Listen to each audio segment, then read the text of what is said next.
Welcome back to our final module of New Consultant Education. We're going to do a little FAQ right here. And what I mean by FAQ is frequently asked questions. This is how to avoid the most popular pitfalls of starting a business in general, and how to avoid some of the most popular pitfalls within the Mary Kay parameters as well.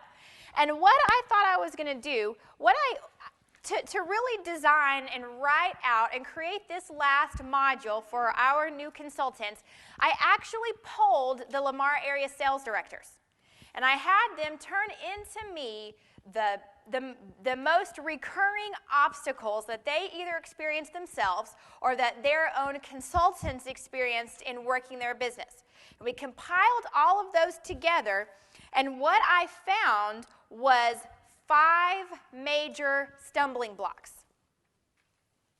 I'm going to give these to you, and then you're going to take a quiz. Okay? 5 major stumbling blocks. Now, these are going to start to sound very familiar as a result of all of the information that we discussed today.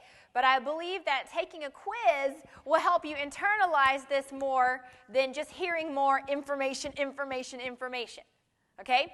So here are the 5 most popular stumbling blocks in starting and running and maintaining a successful business. Number 1, poor time management. These, by the way, are in no particular order. Okay? Number 2, poor tracking. Can you identify? Number 3, poor emotional management. Yikes.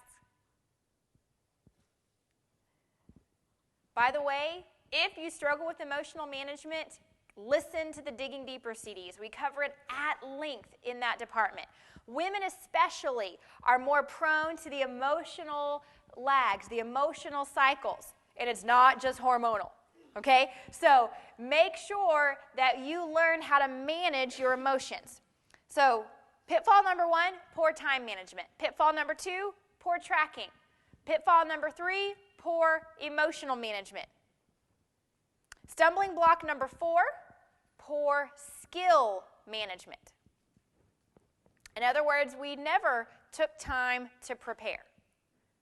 We never cared enough to prepare, so we keep winging it week after week, month after month, year after year.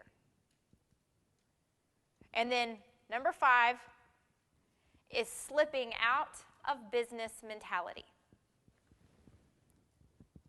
Losing our business mindset.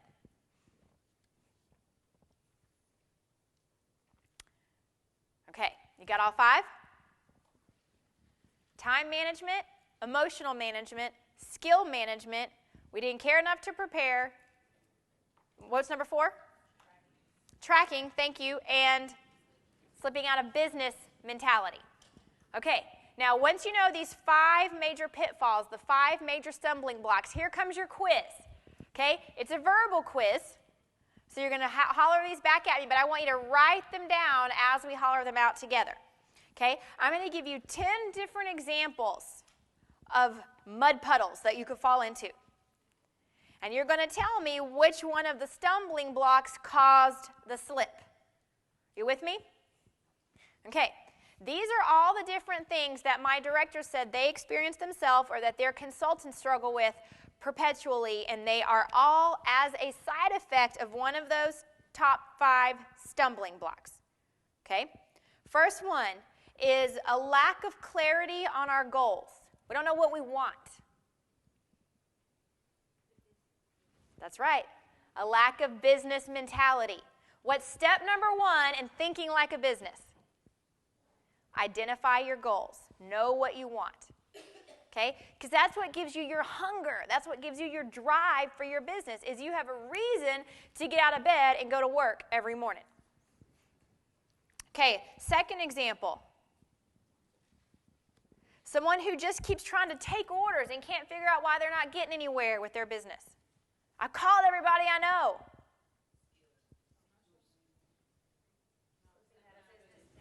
There we go, because what did I just give?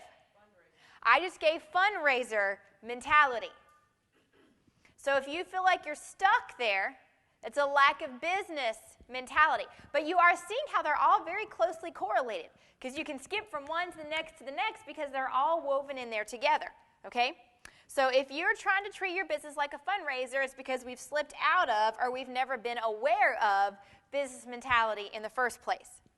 Okay. Third one is we check out. We're not engaged in the process. We stop coming to meetings. We stop working with our director. We stop attending our events, that kind of thing. Emotional. Poor emotional management, which means we're not treating it like a business, right? Okay. Feeling like we're not making any money.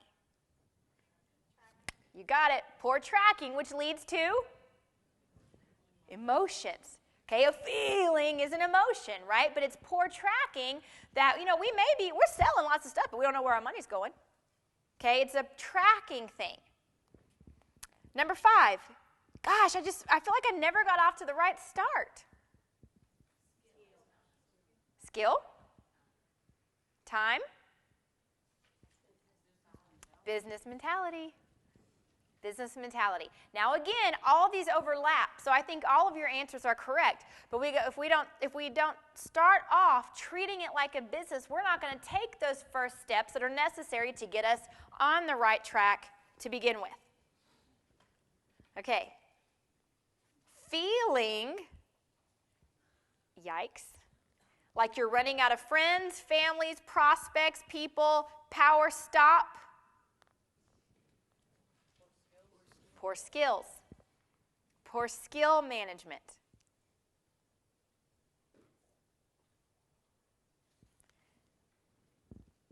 Okay, have you experienced any of these Mary Kay mud puddles yourself? Now, do they have anything to do with Mary Kay? No. Okay? Number 7 example. Listening to your negative, doubting friends, family, or inner voice. Emotional.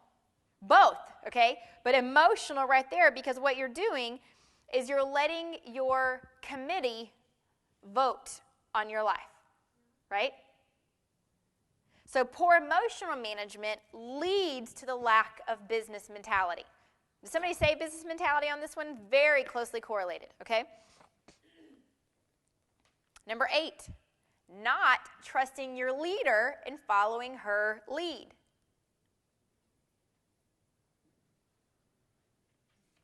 Kind of a tough one. Business. Girls, we're back to business again. Lack of business mentality. Because if you're listening to your next-door neighbor who has no clue how to run a business, but tells you that her cousin, twice removed, back in the 80s, tried it once and it didn't work for her, okay? We're not treating it like a business, because in business, see, if you want to be a champion, you're going to learn from people who have mastered the skills you want to emulate, right? So it's all about business mentality. Number 9. Burnout. You ever felt just flat burnt out? Woo! Time. Now, it is tracking. It is involved in emotions. But really what we're talking about here is time management. Boundaries, boundaries, boundaries. Right? Remember this. Before you can exercise the right to turn it off, you got to develop the discipline to turn it on when it's time to turn it on. This is what will eliminate the perpetual guilt in your life. That when you're with your family, you're thinking about all the things you haven't done in your business, and when you're with your business, you're thinking about all the things you wish you could be doing for your family. Boundaries, boundaries, boundaries.